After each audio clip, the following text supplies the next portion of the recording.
1절에서 12절까지 말씀입니다. 시편 84편 1절부터 12절까지 말씀 함께 돌아가며 하나님 말씀 봉독하겠습니다. 만군의 여호와여, 주의 장막이 어찌 그리 사랑스러운지요.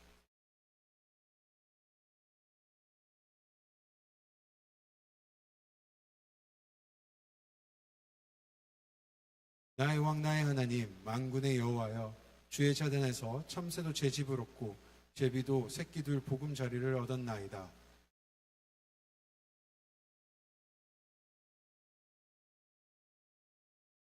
주께 힘을 얻고 그 마음에 시온의 대로가 있는 자는 복이 있나이다.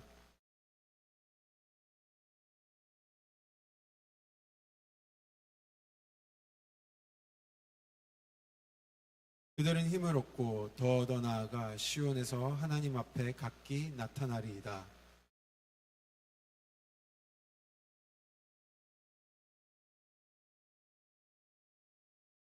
우리 방패이신 하나님이여, 주께서 기름 부으신 자의 얼굴을 살펴 보옵소서.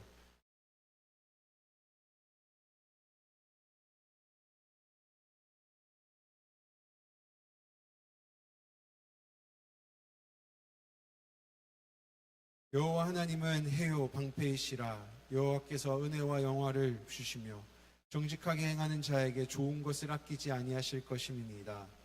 만군의 여호와여, 주께 의지하는 자는 복이 있나이다.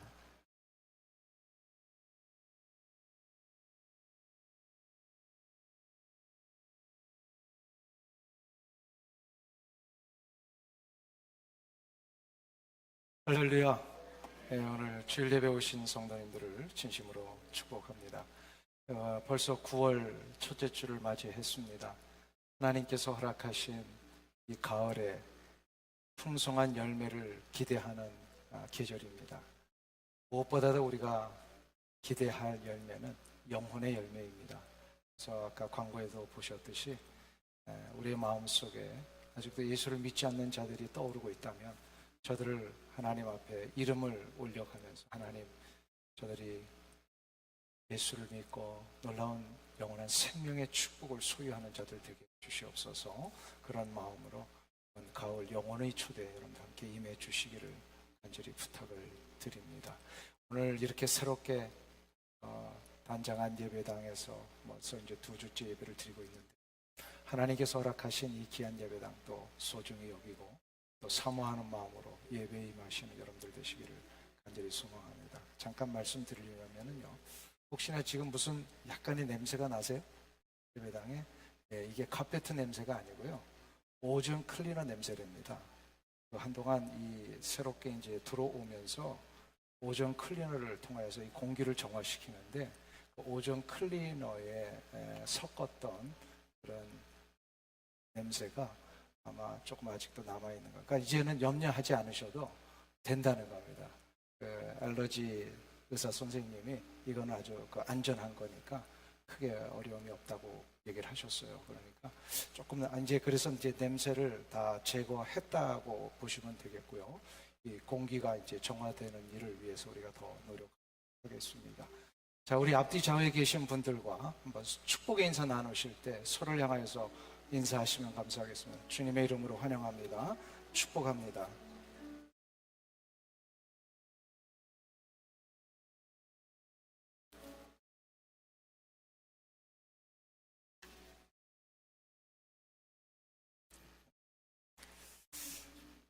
우리 시편 84편은 고라 자손들이 성전에 올라가면서, 어떤 경우에는 성전 안에서 하나님 앞에 제사를 드릴 때 불렀던 찬송의 시라고 우리는 알고 있습니다. 저 고라 자손들은 하나님의 전에서 찬양의 직분을 맡았던 자들입니다. 지금으로 말하면 찬양대원들이에요, 고라 자손이. 그래서 이 예배를 사모하는 마음으로, 하나님의 거룩하신 임재의 역사를 갈망하는 마음으로 늘 이 찬송을 불렀었습니다. 그 시편 84편이 아주 고라 자손의 대표적인 노래인데요, 2절을 한번 보시면 저들이 어떠한 마음으로 이 찬양을 하나님 앞에 올렸는지가 잘 나오고 있습니다. 조금 울리는데 좀 낮춰주실래요? 개인을 10o'clock 정도로 해주세요. 예, 늘 1부와 2부가 또 이렇게 달라져가지고 소리가 좋습니다. 2절 말씀을 우리 다 같이 한 목소리로 봉독합니다. 내 영혼이 여호와의 궁전을 사모하여 쇠약하며 내 마음과 육체가 생존하시는 하나님께 부르짖나이다. 아멘. 이 구절을 한번 보시면요, 얼마나 하나님을 찾아 예배하는 것이 간절했으면 여호와의 궁전을 사모함으로 어떻게 됐다 그래요? 쇠약해졌다. 여기서 쇠약하며 자기가 이렇게 쇠약해질 정도로 간절히 사모했다라는 거예요. 쇠약하다라고 하는 것은 원래 그 본문의 뜻을 다시 보면요, 실신할 정도가 되었다는 거예요. 얼마나 보고 싶으면, 얼마나 사모하면 실신할 정도가 되었다. 지금 시인이 그만큼 하나님을 만나고 싶어 했습니다. 또 하나님의 전에 나와서 예배 드리는 것을 이토록 사모하고 있습니다. 얼마나 이것이 간절했는지 3절에 의하면요, 성전에서 집을 지은 참새의 모습, 제비의 모습이 오히려 더 부러울 정도라는 거예요.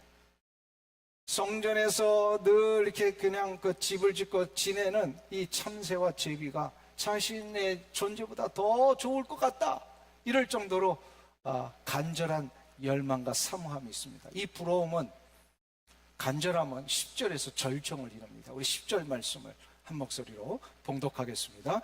주의 궁정에서의 한 날이 다른 곳에서 첫날보다 나은즉 악인의 장막의 거함보다 내 하나님 문지기로 있는 것이 좋사오니. 할렐루야.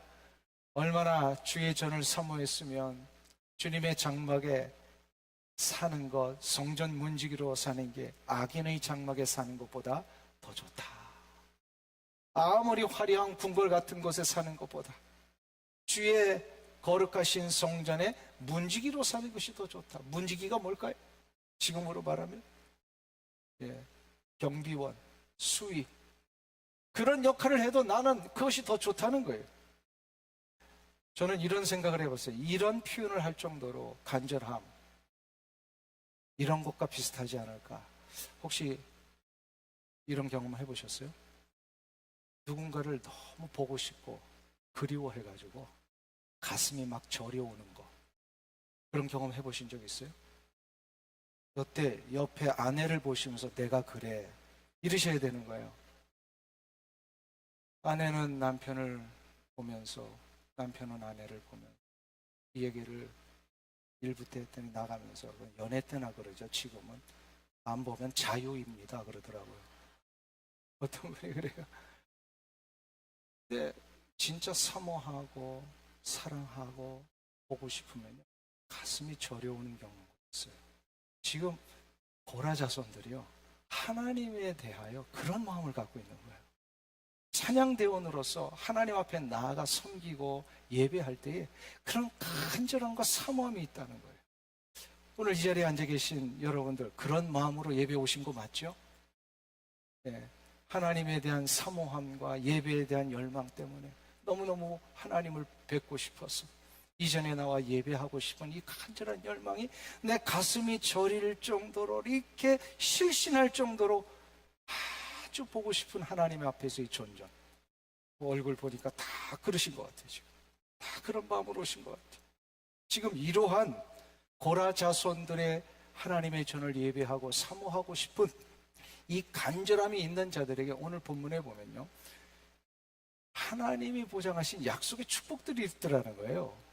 그 대표적인 게 5절에 나옵니다. 5절을 한번 보세요. 같이 한 목소리로 봉독하겠습니다. 주께 힘을 얻고 그 마음에 시온에 데려가 있는 자는 복이 있나이다. 요 구절을요, 또 조금만 더 정확하게 번역을 하면 이런 거예요. 여기서 힘을 얻는다라고 하는 것은 그냥 어떤 파워를 얘기를 하는 게 아니라 피난처를 얘기를 합니다. 그러니까 하나님께 피난처를 삼고 라고 하는 뜻이에요. 그리고 그 마음에 시온의 대로가 열린다. 이건 무슨 어떤 그냥 길이 활짝 열려서 탄탄 대로가 열린다, 이렇게 형통한다, 그런 얘기가 아니고요. 시온의 대로라고 하는 것은, 시온이 어디죠? 시온산이 어디예요? 뭐가 있는 곳이 시온산이에요? 성전이 있는 곳이 시온산이에요. 예루살렘의 그 시온산은 성전을 얘기를 합니다. 그러니까 이게 무슨 얘기냐면 시온의 대로가 있는 자, 이건 뭐냐면 성전을 향하여 늘 나아가는 자, 하나님의 거룩한 예배의 자리로 나아가기를 힘쓰는 자, 이런 뜻이에요. 다시 그럼 번역을 하면 이거예요. 언제나 하나님을 피난처로 여기고, 그리고 하나님의 임재의 상징인 그 성전을 향하여 예배하러 나가는 자에게는 무엇이 있나이다? 복이 있나이다. 예배하는 자에게 하나님이 주시는 복이 있다는 거예요. 제가 늘 강조하잖아요. 복을 언제 받는다고요? 예배 때 받는 거예요. 일상에서 받는 게 아니에요. 예배 때 받은 복을 일상의 삶에서 누리는 겁니다. 그러니까 예배를 안 드렸다? 그런데 일상의 삶에서 하나님이 이 상황에 저를 좀 축복해 주세요. 해 주실까요? 안 해 주실까요? 어떻게 하셨어요? 그러니까 이 복을 받는 원리를 성경에서 정확하게 지금 가르쳐 주시는 거예요. 복은 예배 때 받아요. 그리고 예배 때 받은 복을 가지고 일주일 동안 살면서 누리며 사는 거예요. 그러니까 얼마나 이 예배가 중요한지를 아시겠죠? 그래서 이 고라 자손들이 이 원리를 알고 있었어요. 그렇게 예배를 간절히 사모하는 자에게 하나님에게 내 인생의 피난처로 여기고, 하나님을 피난처로 삼고 하나님이 계시는 이 예배 현장을 향하여 날마다 나아가는 자, 그 마음에 시온의 대로가 있는 자는 복을 허락하신다. 근데 이 복은요, 생명의 복이에요. 생명의 복은 우리의 생명을 보호하신다는 거예요. 생명의 보호를 받는 이상 우리가 두려워할 것이 없습니다. 아무리 인생의 음침한 골짜기를 지날지라도 해를 두려워할 필요가 없는 것은 주의 지팡이와 막대기가 나를 안위하시기 때문에. 그러니까 하나님 앞에 예배를 하는 자는요, 내 삶의 현장으로 갈 때마다 하나님의 막대기와 지팡이가 나를 보호하시고 인도하십니다. 이 원리를 깊이 깨달았던 이스라엘 백성들, 저들이요 광야 40년 동안 이거 실제로 체험했잖아요. 우리 팔레스타인이나 하다못해 이 캘리포니아의 광야 지역을 한번 가보세요. 평균 기온이요 45도 50도예요. 더 뜨거울 땐 더 올라갑니다. 그거를요 1년 2년도 아니고 40년 동안 광야를 다녔어요. 얼마나 힘듭니까? 햇볕 하나 없을 때 거기 한 30분만 걸어도요 기진맥진해요. 근데 그런 광야의 길을 40년 동안 저들이 걸을 수 있도록 해주신 하나님의 은혜는 뭐가 있었기 때문에요? 구름 기둥이 있었기 때문에. 구름 기둥이 있었기 때문에. 근데 광야에서 야영해 보신 분들은 아시죠? 갑자기 막 밤에 추워집니다. 너무너무 추워요. 40도 50도까지 올라갔더니 광야가 막 기온이 좀 막 버들버들 떨 정도로. 그럼 어떻게 됩니까? 예, 죽는 거예요. 저들에게 어떻게 해요? 갑자기 저들을 이렇게 들이웠던 어마어마한 구름이요, 신비한 거죠. 저기 그 밤에는 불로 바뀌게 하셨어요. 불로 따뜻함을 주셨어요. 이거를 40년 동안 경험했던 자들이 이스라엘 백성들입니다. 이것을 통하여 나중에 이사야 선지자가 이런 얘기를 하죠. 하나님이 우리와 함께 하시면 우리가 물가로 지날 때 물이 우리를 침몰치 못하게 해주시고, 불길을 지날 때 그 불꽃이 우리를 사르지도 못하게 해주시겠다. 믿으세요? 그러므로 예배하는 자에게는 하나님이 이 생명의 복을 주십니다. 저도 그렇지만 여러분들도 우리 교우들 가운데 병원에 몸이 아파서 입원하신 분들 방문할 때가 있잖아요. 저도 병원 신방하면요, 아무리 열악해도요 다른 이들에게 피해를 주지 않는 범위 내에서 꼭 예배를 드리게 해요. 여러분들도 병원에 가면요 꼭 예배를 드리셔야 돼요. 예배의 현장 속에 어떤 복이 임한다고요? 생명의 복이 임한다. 믿으세요? 생명의 복은 생명을 지켜주시는 복이에요. 그러므로 아무리 힘이 들고 어려운 교우가 병상에 누워 있을지라도 조용히 옆에서요 귓가에 찬송을 부르고 말씀을 읽어주고 같이 기도를 해주세요. 그게 예배잖아요. 그리고 그들에게 입을 벌려 못 따라 해도요, 나를 따라하면서 속으로 같이 찬양하세요. 내가 말씀을 들려줄 때 그 말씀을 같이 리핏하세요 하면서 속삭이면서 예배를 드려보세요. 무엇이 임한다고요? 복이 임하는데 무슨 복이요? 생명의 복입니다. 생명의 복이 임하는 거예요. 불기둥과 구름기둥으로 지키신 하나님의 역사는 지금도 우리 가운데 그 역사를 그대로 이루십니다. 그래서 선교지 나갈 때마다 당기 선교팀들한테 늘 부탁하잖아요. 선교지 딱 도착하면 다른 거 하지 말고 짐 풀고 막 분주하게 막 어떻게 일정을 감당할까 이거부터 하지 말고 그 땅에 딱 도착하면 공항에서라도요 잠시 기도하고 찬양을 부르고, 만약에 이 복음 전파가 공공 장소에서 허락이 되지 않으면 각자가 서서 하는 거예요. 각자가 서서 조용히 찬양하고 기도. 어떤 일이 일어납니까? 그 땅이 무슨 복을 받아요? 생명의 복. 아무도 예배하는 자들이 없었는데, 그 땅에 예배를 하나님 앞에 공식적으로 드리는 자가 없었는데 내가 그 첫 시작을 하는 거예요. 그러면 저들은 못해도 내가 그 땅에서 예배를 시작하면 그 땅에 무슨 복을 주신다고요? 생명의 복이요. 어둠과 절망과 죽음으로 덮여있던 이 땅이 생명의 역사로 바뀌는 은혜가 있습니다. 그래서 예배가 중요한 거예요. 그러나 선교를 가서는요, 제일로 중요한 사역이 저는 기도 사역이라고 봅니다. 예배 사역이라고 봐요. 우리가 가서 해야 할 많은 어떤 그 육체적인 봉사와 섬김도 중요하지만 제일로 중요한 게 예배. 그래서 예배를 해요. 우리 엘살바도르 단기 선교팀 이렇게 가면은 이제 그 사역의 그 내용들이 많이 나오잖아요. 나오는데 그 내용 중에 나는 이게 할 게 없네. 나는 뭐 미용도 못하고 안경 사역도 못하고 또 여러 가지 그 해야 할 사역들이 있는데 그건 내가 할 줄 아는 게 없는데, 할 줄 아는 게 딱 하나 있어요. 그래서 기도해 주시면 돼요. 기도도 아주 중요한 선교의 사역이에요. 이 기도를 할 때마다 내가 속으로 찬양하고 기도해 주고 그것을 하나님이 예배로 받으세요. 그러면 그 예배를 받으시는 곳에 무엇이 임한다고요? 생명의 복이 임한다. 할렐루야. 이 축복 믿고 나갔던 이스라엘의 아주 유명한 왕이 하나 있어요. 남왕조 유다의 4대 왕이었던 여호사밧이에요. 이 여호사밧은요, 하나님의 말씀에 명령해서 종교 개혁까지 일으켰던 아주 귀한 왕입니다. 한때는 조금 실수도 했어요. 아합과 동맹을 맺어가지고 인간적으로 뭔가를 풀어보려고 했던 그런 적도 있는데, 전반적으로 그의 왕의 통치 기간은 굉장히 하나님 기뻐하셨어요. 그러던 그의 통치 기간에 큰 위기가 하나 찾아옵니다. 여호사밧에게. 그리고 그 남부 유다에 주변에 있던 모압과 암몬이요 작당을 해가지고 다른 한 나라 마온이라는 나라를 끌어들여서 세 나라가 연합군을 형성해가지고요 이 남쪽 유다를 쳐들어옵니다. 이때에 여호사밧의 입장에서 보면요, 이 연합군 세 개 나라가 연합해서 찾아오니까 이거 군사력으로는 도저히 대항할 능력이 안 되는 거예요. 엄두가 안 나는 거예요. 이때 여호사밧이 어떻게 될까 고민합니다. 잠시. 그래서 그가 두려워하여, 두렵습니다. 이거 완전히 몰살당하게 생겼어요. 두려워하여. 그런데 그가 하나님 앞으로 나아갑니다. 하나님께 나아가서 백성들에게 선언을 하고 다 모아서 나와 함께 하나님 앞에 금식하며 기도합시다.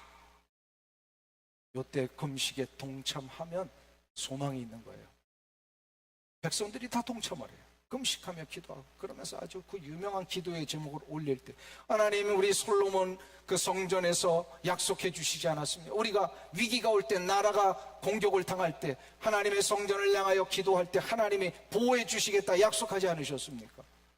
이 말씀의 약속을 근거로 해서 하나님 앞에 금식하며 온 백성들이 기도를 하니까요, 어떤 일이 일어납니까? 하나님이 금식 기도는 참 응답이 빠르신 것 같아요. 응답이 참 빨라요. 그 즉시로 하나님이 응답을 하시는데, 두려워하거나 놀라지 말라. 이 전쟁은 너에게 속한 것이 아니요 하나님께 속한 것이니 그들을 맞서 나가라. 그냥 맞서서 나가라는 거예요. 이게 무슨 얘기냐면 하나님이 싸울 테니까 너희들 싸울 거 필요 없어. 그냥 나가기만 하면 돼. 내가 싸울 거야. 여호사밧이 이 하나님의 말씀에 응답받고 나서요, 전쟁터로 나가는데 특이한 점이 하나 있어요. 전쟁터에 나가면요, 칼과 방패를 든 군사들이 앞장서서 나가야 되잖아요. 그게 아니라 맨 앞에 찬양대를 세웁니다. 우리로 말하면 할렐루야 찬양대가 모든 영적 전쟁에 앞선 거예요. 근데 찬양대에 그 가운을 입힙니다. 거룩한 예복을 입은 찬양대가요, 모든 군대 앞에서 적진을 향하여 전진을 하며 노래를 시작을 합니다. 그 노래가 뭐냐면 여호와께 감사하세, 그의 인자하심이 영원하도다. 여호와께 감사하세, 그 인자하심이 영원하도다. 이건 무슨 얘기입니까? 하나님께서 너희들을 위하여 싸우신다는 이 말씀을 듣고요, 이미 이 전쟁을 이겼다고 여긴 거예요. 이 전쟁 이기게 해주심을 감사합니다. 그 표현한 거예요. 모든 결과를 앞당겨서 이미 주신 것으로 믿고 감사를 먼저 했어요. 찬양을 했어요. 이때 놀라운 일이 벌어집니다. 역대하 20장에 그 내용이 나오는데요, 22절에 뭐라고 표현이 되어 있냐면요, 그 노래와 찬송이 시작될 때, 이거 말씀 띄워줬군요. 같이 읽겠습니다.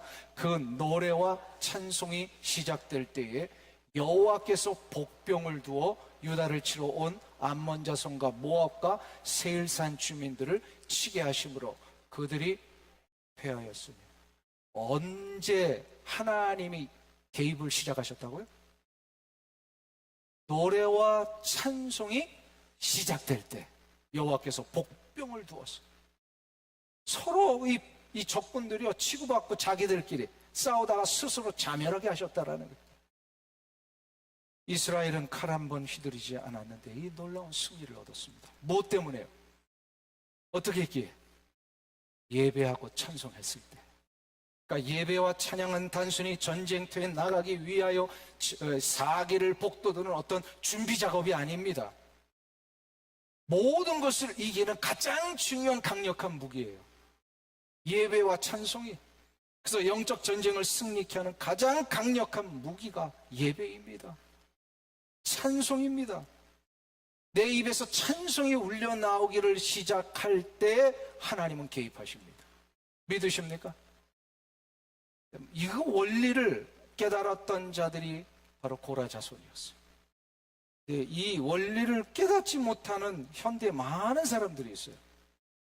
그래서 문제가 터지고 인생의 적군이 나를 침몰시키려고 몰려올 때, 도저히 내가 감당할 수 없는 상황으로 막 나도 모르게 막 끌려가고 있을 때에 사람들이 제일 먼저 중단하는 게 예배더라고요.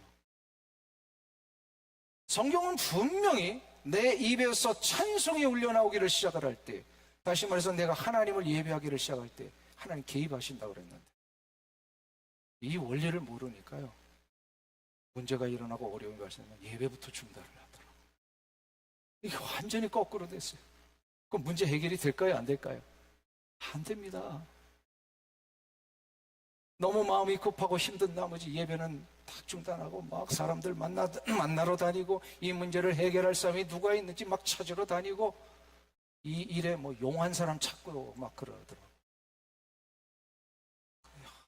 이 정말로 영적으로 너무나도 너무 모르는 이 무지한 결정이에요. 하나님은 분명히 가르쳐 주셨어요. 언제 내 입에서 찬양과 노래가 시작될 때, 할렐루야, 하나님은요 그때 움직이세요. 아무리 그래서 두려워도 낙심이 돼도요, 의지를 가지고 입술을 벌려서 하나님의 신실하심과 약속을 내가 붙듭니다라고 선언하면서 찬양하며 예배를 시작해 보세요. 개입하세요. 개입하세요. 이 여호사밧이 이 전쟁터 나갈 때 마음이 어떻겠습니까? 숫자로 보면 이거 안 돼요. 찬양대 앞세웠잖아요. 세상의 군사적인 전략을 보면 이보다 더 어수룩한 전략이 없어요. 그런데 세상은 한 가지 모르는 게 있어요. 이 모든 싸움은 영적 전쟁이라는 겁니다. 영적 전쟁은 하나님이 싸우시는 전쟁이에요. 하나님을 의지하며 나가는 겁니다. 할렐루야 찬양대 그 역할을 하시는 거예요 지금. 아멘. 이 할렐루야 찬양대 뭐 할렐루야만 잘하면 되느냐? 아니에요. 우리 모두가 다 삶의 가장 중요한 우선순위가 예배임을 잊지 않고 가야 합니다. 혹시 여러분의 삶에 지금 감당할 수 없는 전쟁 같은 상황이 지금 막 벌어지고 계십니까? 그 문제가 육체의 문제이든 물질의 문제이든 어떤 환경적인 어려움이든 자녀의 문제이든 이때마다 분명하게 하나님 가르쳐 주세요. 전쟁의 무기는 뭐라고요? 인간적인 방법과 수단이나 계산이 아니라 예배입니다. 찬양입니다. 어려움이 발생된 그 현장 속에 예배를 먼저 시작해 보세요. 가족이 호응을 안 하면 나 혼자라도 해보세요. 내가 시작하고 우리 자녀들에게 권면하고 남편에게 권면하고 아내에게 권면해서 같이 예배 드리자. 예배의 장소가 없으면 이 자리로라도 나와서 그 문제를 하나님 앞에 올리면서 예배를 시작을 해보세요. 하나님께서 친히 싸우셔서 절망의 골짜기가 축복의 골짜기로 바뀌는 승리를 주실 것입니다.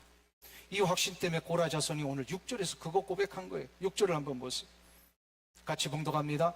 그들이 눈물 골짜기로 지나갈 때에 그곳에 많은 샘이 있을 것이며 이른 비가 복을 채워 주나이다. 할렐루야. 눈물 골짜기를 지나가는데 그곳에서 무슨 샘이 터진다고요? 예, 많은 생명의 샘이 터집니다. 눈물의 골짜기라고 하는 것은 거친 사막과 같은 것입니다. 마실 물이 없어서 절망하는 상황입니다. 눈물을 흘려야 될 때가 있고 고통의 시간을 걸어야 될 때가 있습니다. 우리 인생 살면서 그런 거 경험하잖아요. 이럴 때마다 그 고통의 현장, 눈물의 현장 속에 뭘 하라는 거예요? 하나님을 예배하는 그 눈물의 현장이 뭐로 바뀐다고요? 생명샘물의 축복으로 바뀝니다. 할렐루야. 예배를 시작하는 자에게 이 은혜가 있어요. 바울과 실라가 하나님의 일을 하다가 전도하다가 감옥에 갇히잖아요. 빌립보에서. 생각해 보세요. 주를 위해 사는데 왜 이렇게 나는 감옥 갇혀야 돼? 이거 도저히 이해가 안 되는 상황입니다. 주를 위해 이렇게 헌신하고 노력하고 나아갔는데 한평생 주님의 몸된 교회를 위해 헌신했는데 왜 지금 이렇게 나에게 어려움이 발생한 거예요? 이해가 안 되는 거예요. 바울과 실라 한번 생각해 보세요. 아무리 그들이 위대한 신앙인이라도 다 똑같은 우리와 성정이 같은 인간들이잖아요. 바울도 힘이 들지 않았겠어요? 신라는 바울 쫓아다니다 괜히 그냥 고생하는 거 아니에요? 그러니까 얼마나 힘이 들고 어렵겠습니까? 그때 근데 저들이요 정말 인생의 감옥은 인생의 바닥이잖아요. 바닥에서 뭘 했다고요? 찬송과 기도를 했어요. 밤새도록. 아무리 사막과 같이 메마르고 거친 환경이 주어져도요 거기에서 굴하지 않고 하나님 찬양하고 예배하면 어떻게 됩니까? 무슨 복이 임한다고요? 생명의 복. 생명의 복이 임하니까 그 현장이 기쁨으로 바뀝니다. 옥문이 열린 거예요. 옥문이 풀렸어요. 예배는 우리를 가두어 놓았던 모든 삶의 문빗장이 열리는 능력이 시작이 됩니다. 하나님이 임재하시니까 예배하는 곳에 하나님 임재하시니까 이 생명의 복이 일어나는 거예요. 믿으세요? 이래도 예배를 타협하실래요? 앞으로 어려움이 시작되면 예배부터 중단하지 말고 뭐부터 해라? 예배를 의지적으로 드리시는 예배의 자리를 지키시는 거예요. 오래전에 우리 교회 한 성도님 가정 어려움이 있으셨어요. 누구나 다 그 상황을 보면서 저분 저러다가 무너지면 어떻게 할까? 이럴 정도로 굉장히 어려운 그런 상황을 맞이하신 가정이 계셨어요. 저도 그 가정을 위해서 좀 기도를 하는데 제 자신이 떨리는 거 있잖아요. 그분의 상황을 보면서 참 어떡하나. 근데 그 문제 발생하고 나서요. 그 다음 날부터 예배의 자리를 지키는데 새벽 기도를 뜯어 빠지지 않고 수요 예배, 주일 예배 모든 예배의 자리를 쭉 지키시더라고요. 혈절요동하잖아요. 왜 조언도 듣지 않고 그 예배 자리를 지켰어요. 제가 기억한 바로는 그 문제가 2달 만인가 없었던 일로 바뀌더라고요. 없었던 일로 바뀌어요. 안 놀라시는데 남의 일이라고 그렇게 쉽게 생각하시면 안 돼요. 이게 얼마나 심각한 일이었는데, 이게 얼마나 힘든 일이었는데 인생의 모든 것이 무너질 수 있는 상황이에요. 이거는 인간적으로 답이 안 나와요. 그걸 뭘로 극복했다고요? 예배로 극복. 이 예배가 그래서 중요한 거예요. 사랑하는 성도님 여러분, 문제가 발생되면 예배부터 시작하시길 축원합니다. 예배 회복이요, 문제 해결의 가장 중요한 근원입니다. 근데 오늘 본문에 의하면요, 이 예배를 회복하는 자에게는요 또 다른 복이 주어지는데 인생의 이른비가 주어진다는 거예요. 이른비가 주어진다. 그게 무슨 뜻일까? 6절 후반부에 보시면 이른비가 복을 채워주나이다. 눈물 골짜기가 생명샘물로 바뀌고 하나님이 우리에게 이른비를 주신다는 거예요. 이 시대에, 이 시편이 쓰여졌던 이 시대에 농사는요 지금과 같은 그런 농사가 아니잖아요. 지금 그래도 과학적으로 뭔가 다 예측하고 필요한 거 다 동원하지만 이때는 오직 하늘에서 비가 내리기만을 기다리며 짓는 농사예요. 농사 짓는 자들에게 비는 절대적인 겁니다. 그러나 농산꾼들은 다 압니다. 비는 절대로 자신들이 어떻게 해볼 수 있는 게 아니라는 걸 알고 있었어요. 그래서 저들은 농사를 지을 때 비가 내리지 않으면 우리는 결코 농사를 지을 수 없다는 걸 분명히 인정했기에 저들은 이 비의 문제는 하나님에게 맡깁니다. 농사의 열매를 맺는 것은 내 손에 달려있는 게 아닙니다. 하나님의 전능하신 역사가 임하셔야만 인생의 농사가 열매를 맺을 수 있습니다. 내게 이른비를 내려 주옵소서. 믿으십니까? 인생의 승리는 우리 손에 있지 않습니다. 인생의 비를 내리시는 하나님 손에 달려 있습니다. 그 하나님을 찬양하며 경배하며 하나님의 은총이 임하시기를 구하는 가장 중요하고도 가장 먼저 되는 자리, 예배의 자리입니다. 그러니까 우리가 예배를 드리면 이 인생의 비를 내리시는 분이 하나님이심을 인정하는 것으로 여기십니다. 예배를 드린다는 게 그런 의미로 하나님 받으시는 거예요. 예배를 안 드리고 내가 하고 싶은 거 막 하면서 일 처리하고 다니잖아. 너 이른비를 네가 만들 수 있다고 생각하는구나. 이렇게 여기신다는 거예요. 근데 어떤 모든 문제가 일어날 때마다 먼저 하나님 앞에 나서 예배를 드리면, 그래, 너가 이른비를 내게 의지하고 있고. 믿으십니까? 이거를 일찍이 깨달았던 자들이 고라 자손들 아닙니까? 저들의 조상이 고라예요. 그래서 고라의 자손이다, 이렇게 이름을 지은 거예요. 고라가 민수기에 의하면 어떤 일을 했어요?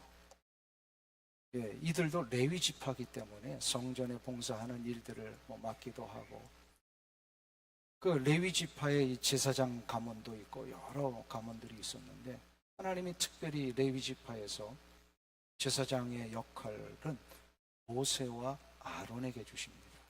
근데 모세와 아론이 이 일을 막 감당하니까 같은 레위 지파인데 좀 마음이 언짢은 거예요. 고라 입장에서 보면 나도 할 수 있다. 그래가지고 모세와 아론의 권위에 도전을 해버립니다. 반역을 일으켜요. 사람들 충동질해가지고 약 한 250명 정도를 동원해가지고 나와서 너만 하나님의 말씀을 듣냐? 우리도 레위 지파니까 우리도 하나님의 일을 할 수 있는 자. 이런 식으로 막 반역을 일으킵니다. 하나님 진노하셨어요.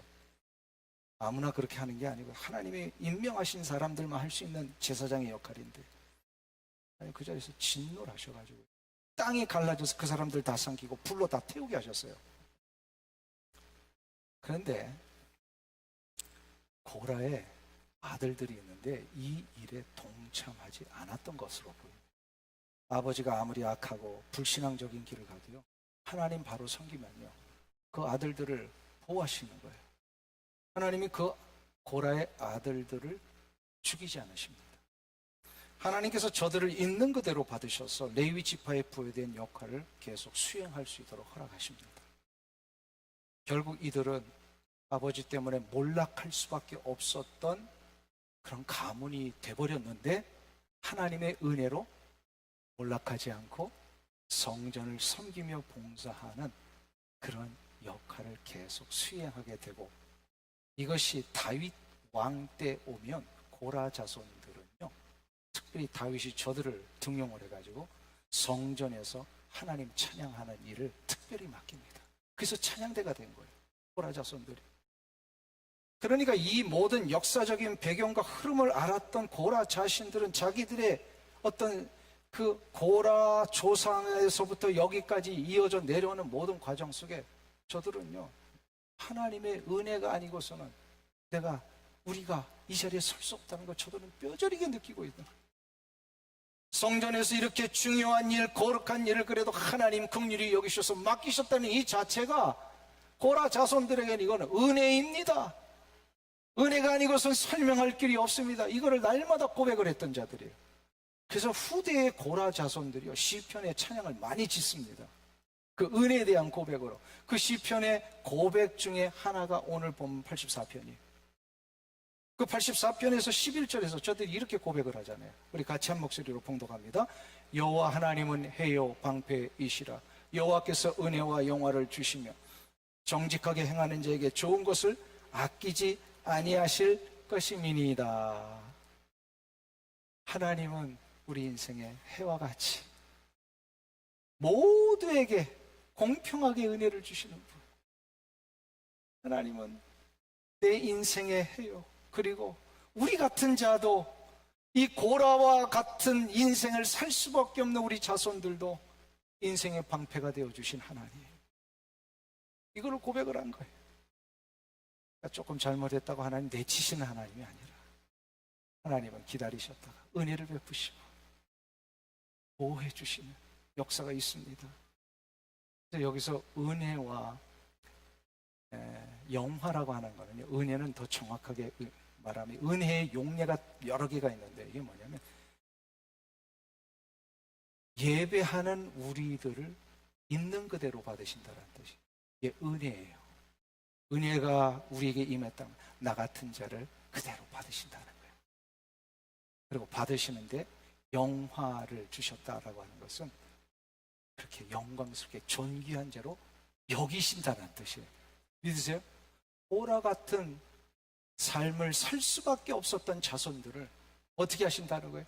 있는 그대로 받으셔서 저들을 영광스러운 존재로 여기시는 거예요. 마치 이런 거죠. 어린 아이들 어릴 때 키워보신 분들 아시잖아요. 어디 학교에서나 유치원에서나 혹은 자기 방에서 극적극적대다가 종이에다가 그림을 하나 그려왔어요. 엄마 아빠 이거 보세요. 그건 자기 가족 그린 거예요.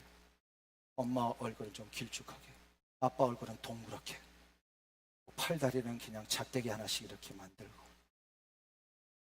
삐뚤삐뚤하죠. 이 그림을 그래 엄마 아빠에게 자랑스럽게 가져오는데 그 밑에 글귀 하나가 있어요. I love dad and mom.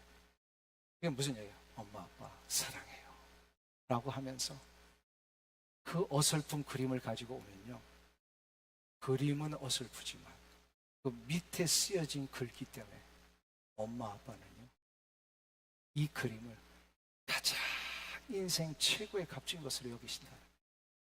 지금 하나님이 지금 우리를 그렇게 여기십니다. 우리의 수준, 우리의 능력, 우리의 모습 가지고는 도저히 우리가 생각해도 하나님 앞에 나아갈 자격이 없잖아요.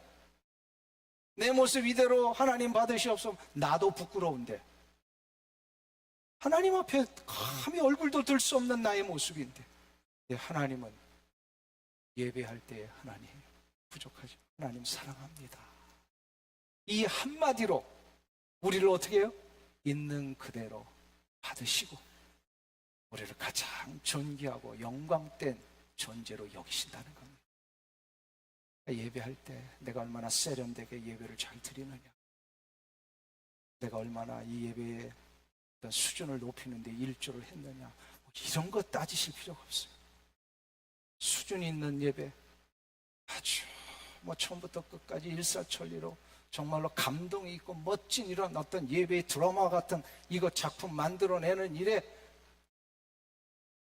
그런 사람들은요, 저 헐리우드에 가면 너무 많아요. 예배는 그렇게 드리는 게 아니에요. 아무리 내가 어설프고 또 우리의 예배가 조금 부족함이 있더라도요, 한 가지만 하면 돼요. 사랑합니다. 하나님은 나의 유일한 피난처가 되십니다. 이 한마디만 하면 하나님은 우리를 있는 그대로 받으시고 우리를 존귀한 자로 여기십니다. 믿으세요? 오늘은 2025년도 영혼을 초대하기 위해서 작정하는 날이잖아요. 왜 우리가 영혼을 초대해야 합니까? 왜 우리가 전도를 해야 합니까?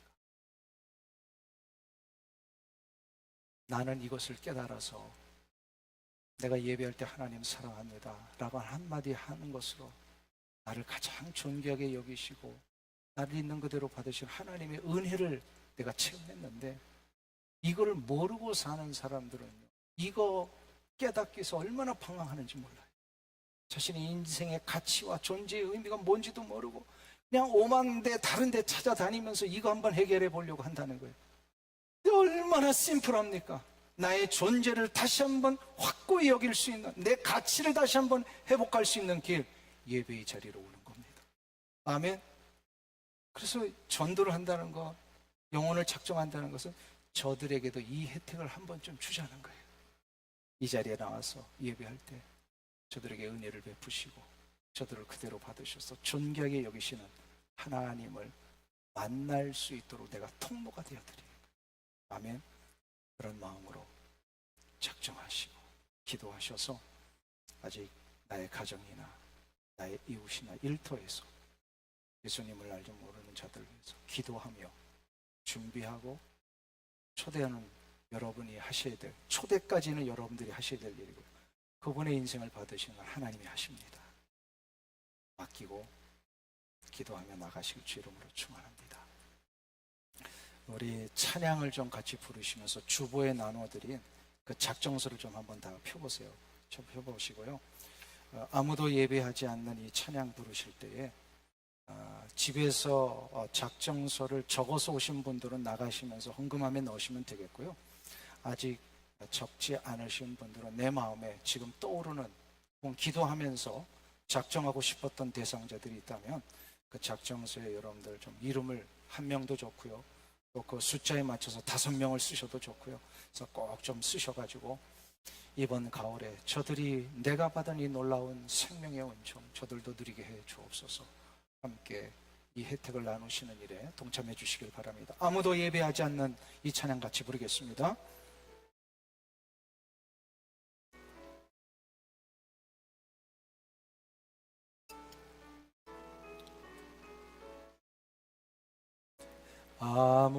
아무도 예배하지 않는 그곳에서 주를 예배하리라. 아무도 찬양하지 않는 그곳에서 나 주를 찬양하리라. 누구도 헌신하지 않는, 누구도 헌신하지 않는 그곳에서 주께 헌신하리라. 누구도 증거하지 않는 그곳에서 나 주를 증거하리라. 내가 밟는 모든 땅, 내가 밟는 모든 땅 주를 예배하게 하소서. 주의 보혈로 덮어지게 하소서. 내가 선이고 주의 거룩한 곳 되게 하소서. 주의 향기로 물들인 내가 밟는 모든 땅, 내가 밟는 모든 땅 주를 예배하게 하소서. 주의 보혈로 덮어지게 하소서. 내가 손이고 주의 거룩한 곳 되게 하소서. 주의 향기로 물들이소서. 주의 향기로 물들이소서. 적으신 작정서는 이따가 나가시다가 헌금하게 넣어주시면 되겠습니다. 같이 기도하겠습니다. 하나님, 2025년도 영혼의 초대를 시작하려고 합니다. 영혼을 초대하는 것은 저들의 영혼이 하나님을 만나 저들도 우리처럼 하나님을 예배하는 자가 되게 하기 위함인 믿사오니 우리 모든 성도들이 이 귀한 초대를 위해 기도하며 작정했습니다. 하나님이여, 저들을 주의 거룩하신 손에 올려드리오니 하나님이여, 저들을 인도해 주시옵소서. 하나님을 모르는 자, 교회 생활을 하다가 낙심되어 믿음의 길을 중단한 자들 다 초대되어 하나님을 예배하는 자리에 서게 해 주시옵소서. 저들에게 놀라운 생명의 복을 허락하여 주시옵소서. 인생의 전환점과 반전이 일어나는 경험하게 하여 주시옵소서. 이른비를 경험하게 하여 주시옵소서. 하나님이 저들을 있는 그대로 받으셔서 가장 존귀하고 영광된 존재로 여기시는 놀라운 가치의 변화가 일어나도록 축복하여 주시옵소서. 예수님의 이름으로 기도하옵나이다. 아멘.